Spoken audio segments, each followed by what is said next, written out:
কালো মানুষের দেশ আফ্রিকা। অবিসংবাদী নেতা ছিলেন নেলসন ম্যান্ডেলা।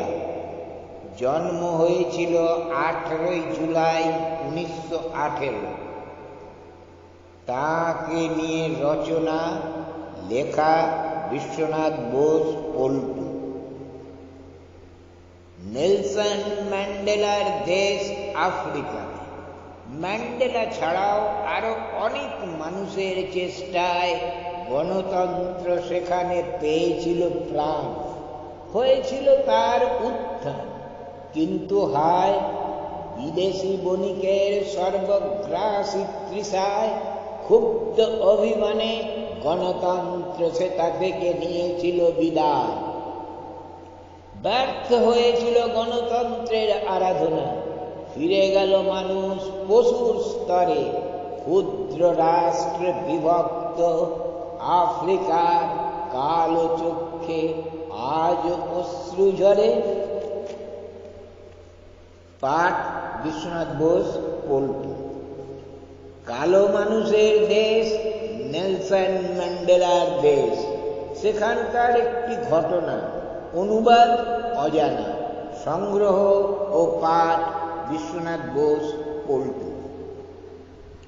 খোকা, দোকান থেকে গিয়ে বেসনটা নিয়ে আয়। খোকা টাকা নিয়ে ঘর থেকে বেরিয়ে রাস্তায় দেখে তার পকেটে রয়েছে একটা হাতে লেখা পাতা। সে দেখলো চারিদিকেই গন্ডগোল, লোকজন ছুটছে। সেও কিছু না ভেবেই ছুটতে লাগলো। হঠাৎ সে দেখলো তার এক বন্ধুর বাড়ি, সেখানে একটা মিলিটারির গাড়ি দাঁড়িয়ে আছে। সাদা সৈন্যরা বাড়ির দরজা ভেঙে লুটপাট করছে। সে দেখলো সেই বাড়িটা তারই এক বন্ধুর বাড়ি।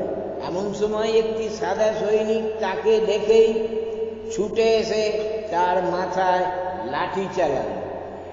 ফট করে মাথাটা ফেটে গেল। খোকা লুটিয়ে পড়ল। মাথা থেকে রক্ত বেরিয়ে খোকার জামা ভিজিয়ে দিল। সাদা লোকটি এসে দেখল, তারপর লাথি মেরে খোকাকে চিৎ করে দিতেই খোকার পকেট থেকে টাকা ও কাগজটা রক্তের ওপর পড়তেই সৈনিকটি টাকাটা তুলে পকেটে রাখল। তারপর চলে গেল। সেই লেখা কাগজটি রক্তে লাল হয়ে গেল। তাতে কতকগুলি লেখা ছিল, কিন্তু যেটুকু পড়া যাচ্ছিল সেটুকু হলো: বহু শহীদের আত্মবিসর্জন, বহু তপস্বীর তপস্যার সাহায্যে যে স্বাধীনতা আমরা অর্জন করেছি, তা যদি আমরা রক্ষা করতে না পারি, এরপর আর পড়া যায় না। রক্তে লাল হয়ে গেছে সেই কাগজের টুকরোটি। অনেকদিন আগের এই সময় পত্রিকা থেকে সংকলন। পাঠ বিশ্বনাথ বোস পল্টু।